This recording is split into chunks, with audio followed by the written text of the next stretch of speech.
Deer all, আজকে আমরা গিয়েছিলাম সিনেস্কোপ।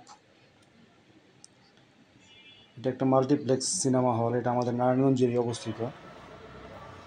তো বাসা থেকে যথারীতি অটো নিয়ে আমরা সিনেস্কোপের উদ্দেশ্যে রওনা দিলাম। চুনকা পৌর পাঠাগার ছিল আগে ওই জায়গাটা, সেখানে এখন সিনেপ্লেক্স তৈরি করা হয়েছে। তো ছেলের বায়না ছিল সে তাণ্ডব মুভি দেখবে, তাণ্ডব মুভি না দেখলে সে ঘরের ভিতরে তাণ্ডব করবে। এই জন্য ছেলের বাহানা মেটানোর জন্য মূলত মুভিটা দেখতে যাওয়া সিনেস্কোপ। তো আমরা টিকিট আগে কেটে রেখেছিলাম, অনলাইনে টিকিটটা কেটে রেখেছিলাম।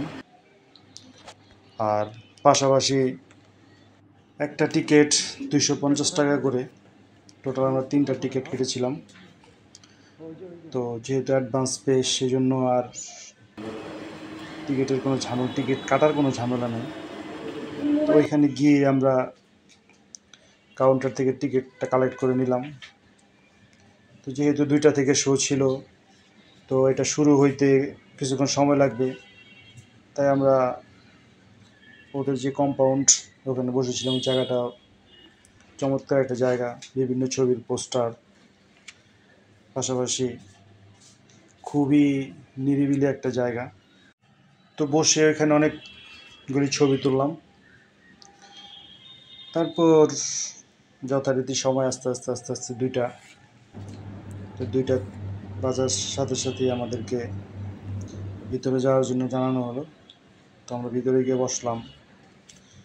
বসার পর জাতীয় সঙ্গীতের জন্য উঠে দাঁড়ালাম। অনেকদিন পর মূলত সিনেমা দেখতে যাওয়া, প্রায় 10 বছর পর। স্কুলে থাকতে আগে রেগুলারই দেখতাম, তো এখন আর সময় হয় না, ইচ্ছা হয় না, যার জন্য যাওয়া হয় না। তো বাচ্চার আবদার মেটাতে মূলত এতদিন পরে যাওয়া। ভালো লাগছে পরিবেশ। আর ওভারঅল ছবির কাহিনী খুবই ভালো ছিল। মাঝখান বরাবর ছবিটার কাহিনী আমার কাছে বেশ ভালো লাগছে। তারপর আবার মনে হয়েছে কোথাও যে ছবিটা হয়তো রায়হান রাফিরা একটু টাইনা বড় করার জন্য চেষ্টা করছে, সেই ক্ষেত্রে কিছুটা গোঁজামিল মনে হয়েছে। তারপরে ওভারঅল ছবির গান, পাশাপাশি সাকিব খানের অভিনয়, সব কিছু খুবই ভালো লাগছে।